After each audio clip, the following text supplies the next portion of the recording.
Haleluya. Bwana Yesu asifiwe.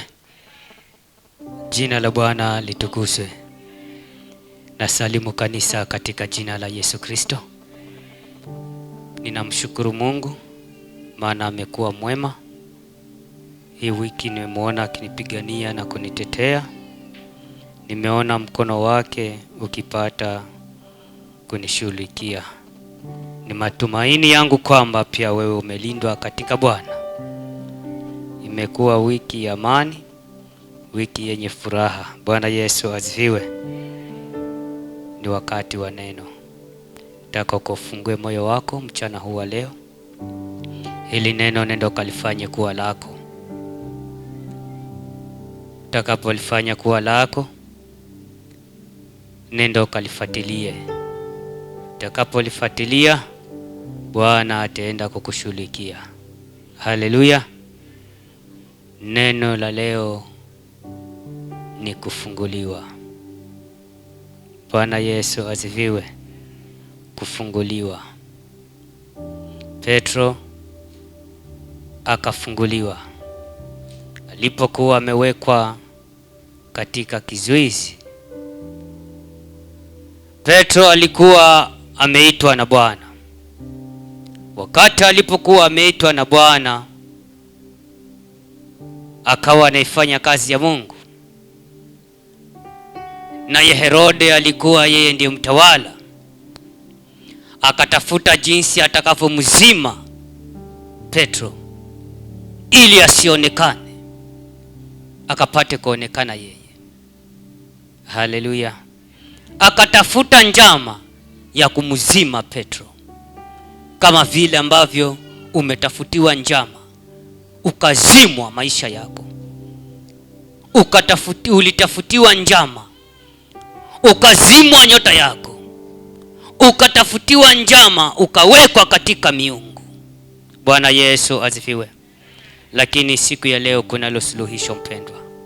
Bwana anaenda kukufungua mahali ulipowekwa. Bwana anaenda kukufungua. Haleluya. Kufunguliwa. Nataka mpate msomaji akapate kunisomea kitabu cha Matendo ya Mtume.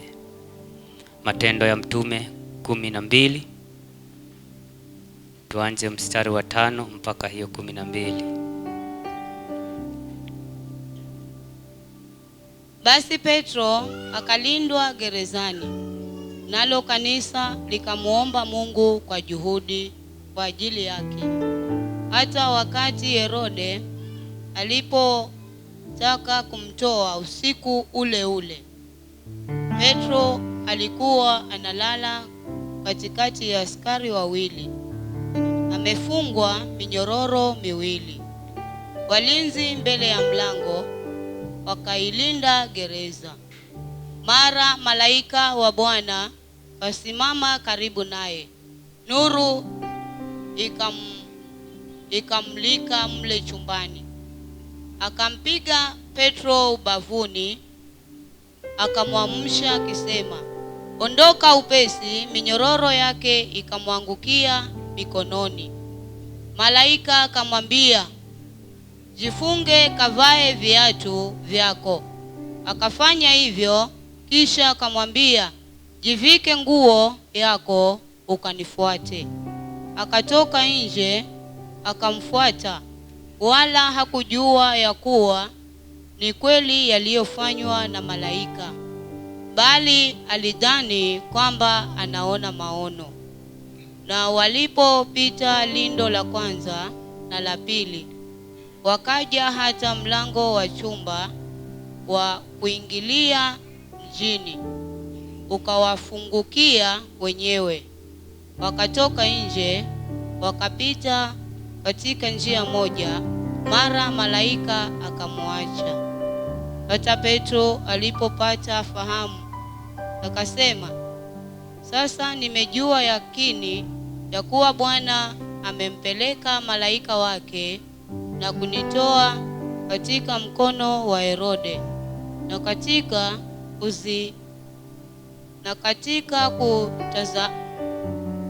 kutazamia kote kwa taifa la Wayahudi, Na alipokuwa akifikiri haya, akafika nyumbani kwa Mariamu mamaye Yohana, ambaye jina lake la pili ni Marko, na watu wengi walikuwa wamekutana humo wakiomba. Amen. Amen. Neno linatuambia ya kwamba baada ya kukamatwa Petro, kanisa lilisimama katika zamu, wakamuomba Mungu. Walipokuwa wanamuomba Mungu, neno linasema ya kwamba sauti zao zilimfikia Bwana, na zilipomfikia Bwana akatafuta jinsi ambavyo atamkomboa Petro. Bwana Yesu asifiwe. Jina la Bwana litukuzwe.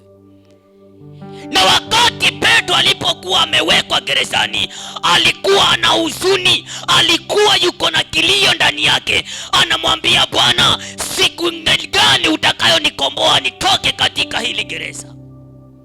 Maana kama ni kukuhubiria, nimekuhubiria, nimeekea mikono watu wamekombolewa, nimetabiria watu wametendewa. Kwa nini leo hii nimewekwa katika gereza hili la giza? Alikuwa na kilio. Petro alikuwa na huzuni katika maisha yake. Alikuwa na huzuni maana mahali alipokuwa amewekwa hakuna kile ambacho alikuwa anaweza akakifaulisha. Haleluya. Bwana Yesu asifiwe. Lakini neno linasema ya kwamba kilio cha Petro kikamfikia Bwana, na kilipomfikia Bwana, neno linatuambia kwamba alituma malaika wake, na alipomtuma malaika wakaingia katika lile gereza. Petro alikuwa yuko katikati ya wanajeshi, alikuwa yuko katikati ya ulinzi, maana alikuwa si rahisi kumuona mahali yuko. Bwana Yesu asifiwe. Lakini malaika wa Bwana alipotumwa, aliposhuka katika lile gereza, neno linasema ya kwamba alimuendea Petro usiku ule wa manane, ikiwa Herode alikuwa amejipanga tayari kuja kumchukua Petro na kuenda kumumaliza. Wakati alipokuwa amejipanga ili akapate kummaliza Petro, naye Mungu akawa amejipanga ni kwa ajili ya kumfungua Petro. Haleluya. Neno linatuambia ya kwamba malaika wa Bwana alipoingia katika lile gereza, wale maaskari walipigwa na usingizi. Walipopigwa na usingizi, akaenda akamgusa Petro, akamwambia Petro, inuka. Neno linatuambia kwamba nyororo za mikono na miguu zikaanza kukatika, na zilipokatika Petro akajipata kwamba yuko huru. Alipokuwa anashangaa, akaambiwa na malaika wa Bwana, nifuate. Akamfuata. Lango la kwanza lilokuwa limefungwa nyororo likafunguka, wakapita. Lango la pili nalo likafunguka, wakapita. Walipofika kwa main gate likafunguka ile lango, Paulo akaachiliwa huru. Bwana Yesu asifiwe. Akatolewa katika hilo gereza, na alipokinyaga nje, malaika akampotea Paulo, naye Paulo akahisi ya kwamba kweli Bwana ameniona siku ya leo. Bwana Yesu asifiwe. Jina la Bwana litukuzwe. Ndipo neno hilo limekuja kwetu mchana huu wa leo, ikiwa tunahisi ya kwamba sisi tumewekwa katika maagano, maana tumewekwa katika gereza ambalo hakuna kuendelea, hakuna kurudi nyuma. Mahali upo unahisi ya kwamba umekwama pale ulipo, maana umewekwa katika miungu. Huenda ya kwamba hiyo shida unayopitia si yetu umesababisha wewe, lakini ni maroho ya ukoo ya kutoka babu zako, ya kutoka nyanya yako, maana ni damu inakuandama mpendwa. Nyanyako alikuwa ni mtu wa kilio, alikuwa amewekwa katika miungu, alikuwa amewekwa katika maagano, na jina hilo bado linakuandama. Lakini nataka nikwambia ya kwamba wewe uliyemjua Bwana, wewe uliyemjua Mungu, kunaye malaika anatumwa ya wewe ukapate kwenda kukombolewa.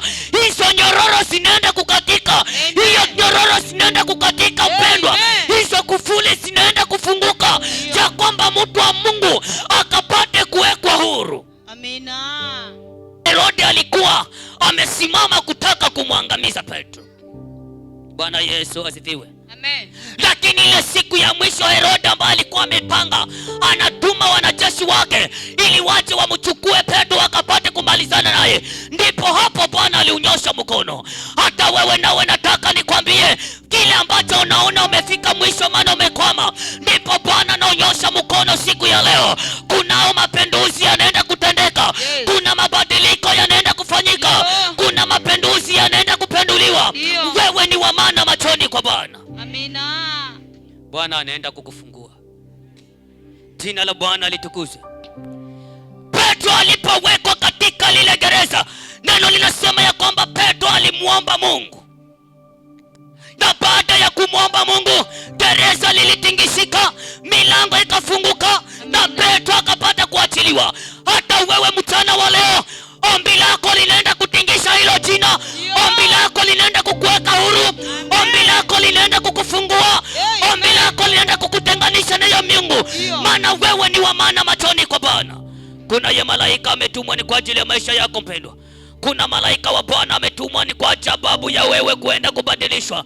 Unaenda kubadilishwa njia zako, unabadilishwa hata matendo yako. Kuanzia siku ya leo, Bwana anaenda kuachilia malaika wake. Haijalishi imefika siku ya mwisho ya kumalizwa, haijalishi imebaki siku ngapi ya wewe umalizwe, Bwana amepata kusikia kilio chako. Hautamalizwa bali unaenda kuwa huru, maana unaenda kufunguliwa kwa damu ya Yesu Kristo. Damu ya Yesu ilipomwagika pale msalabani ni kwa ajili ya ukombozi na uponyaji. Ni siku ya leo unaenda kukombolewa maisha yako. Amen. Hakuna uovu utakaonekana juu yenu. Hakuna kufaro utakaonekana juu yenu. Hakuna magonjwa utakayoonekana juu yenu. Maana Bwana anaenda kutingisha hilo gereza na wewe ukapate kuachiliwa huru. Amina.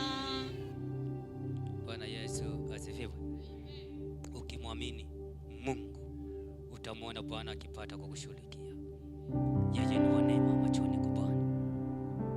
Na Bwana anaenda kubadilisha maisha yenu. Hiyo miungu iliyowekewa kwa damu ya Yesu Kristo wa Nazareti, Bwana anaenda kuifungua. Njia zako zinaenda kufunguliwa, milango yako inaenda kufunguliwa. Bwana anaenda kuachilia neema. Bwana Yesu asifiwe. Ya kwamba mtu wa Mungu akapate kufunguliwa. Bwana amenena. Aliponena na Petro, amenena nasi mchana leo. Haijalishi Herode na kuandama kiasi gani, lakini Bwana amesema ya kwamba ndani ya hii wiki tamanio la moyo wako unaenda kupokea kwa jina la Yesu. Hitaji la moyo wako unaenda kupokea. Amani inaenda kupatikana katika nyumba. Amani inaenda kupatikana kwa watoto wako. Amani inaenda kupatikana kwa kazi yako. Bwana anaenda kuachilia kibali kwa damu ya Yesu, ya kwamba ukapate kuinuliwa. Amen. Herode hatapata nafasi ya kukufuatilia. Herode hatapata nafasi ya kukusogelea mpendwa. Ikizidi sana anaenda kufunga hiyo kinywa yake. Hiyo kinywa haitafunguka kunena maneno machafu juu yako. Maana Herode anaenda kufungwa kinywa chake ili mtu wa Mungu akapate kuwa huru kuanzia sasa. Haleluya. Bwana Yesu asifiwe. Herode amejulikana tabia zake, na kwa sababu tabia zake zimejulikana, Bwana ametuma malaika wake. Na Bwana amekutumia malaika kwa nyumba yako. Kama wewe ni mtu wa matusi kwa nyumba yako, ni mtu wa kunungunikwa na kusukumwa, nataka nikwambie hiyo kinywa ya huyo adui inaenda kufungwa. Haijalishi ni mzee wako anakutatiza, haijalishi ni mamako anakutatiza, haijalishi ni mjomba wako anakutatiza, hiyo kinywa inaenda kufungwa kwa damu ya Yesu, ili wewe ukapate kuwa huru kuanzia siku ya leo. Hatutaishi na maherode, maana Bwana ametubadilisha. Amen. Na kwa sababu Mungu ametukubadilisha, siku ya leo unaenda kubadilishwa maisha yako. Amen. Bwana anaenda kutingisha ile miungu. Na kwa sababu Bwana anaenda kutingisha ile miungu, ni wakati Bwana akapate kuachilia neema. Hizo roho ambazo zimetumwa ndani yenu zikang'oke na ziende kwa damu ya Yesu Kristo wa Nazareti. Amen. Ili watu wa Mungu wakapate kuwa huru. Hayo mapepo yaliyomvamia katika boma zenu, tunayaamurisha yaende kuzimu, yakatibukie, yangojea siku ya hukumu, ili watu wa Mungu wakapate kuwa huru. Haleluya. Bwana Yesu asifiwe. Tukiituma kule baharini kuna viumbe, yaende kuzimu yakakutane na mabugu. maana huko ndo kwenye makao yao. Bwana Yesu asifiwe. Bwana anaenda kumfungua kuanzia sasa. Yule atakayeamini Bwana anaenda kumtendea. Na ni siku ya leo, ukiamini kwa moyo wako unaenda kumuona Bwana akipata kukushughulikia. Amini tu, Bwana akakutendea. Amen. Unapofungua moyo wako siku ya leo, unaenda kukutana na habari za Yesu Kristo. Utakapofungua, Yesu Kristo anaenda kuwa ndani ya moyo wako. Kuna njia zinaenda kufunguka mpendwa. Kuna milango inaenda kufunguka ya wewe ukapate kuwa huru. Bwana Yesu asifiwe. Neno linapokuja ndani yako lipokee. Wakati Petro alipokuwa amekamatwa, alilikosa tumaini kama vile ambavyo wewe umelikosa tumaini. Na tena akaanza kunungunika, huyu Yesu ambaye nilikuwa habari zake ninazieneza na hizo zimeniacha nimewekwa hapa, yuko wapi? Amepotea wapi? Mimi hanioni. Akaanza kusema inaonekana yule ambaye nilikuwa ninamtabiria alikuwa si. Bwana Yesu asifiwe. Maana alichelewa kidogo. Na ndivyo maisha ya watu wa Mungu yalivyo. Unapoomba Bwana huwa anakusikia, lakini wakati wa majibu yake hana urafiki na mtu. Anajibu kulingana na wakati wake. Na kwa sababu anajibu kulingana na wakati wake, wakati wa Mungu ndio muhimu na ni sasa. Bwana akaenda kumfungua.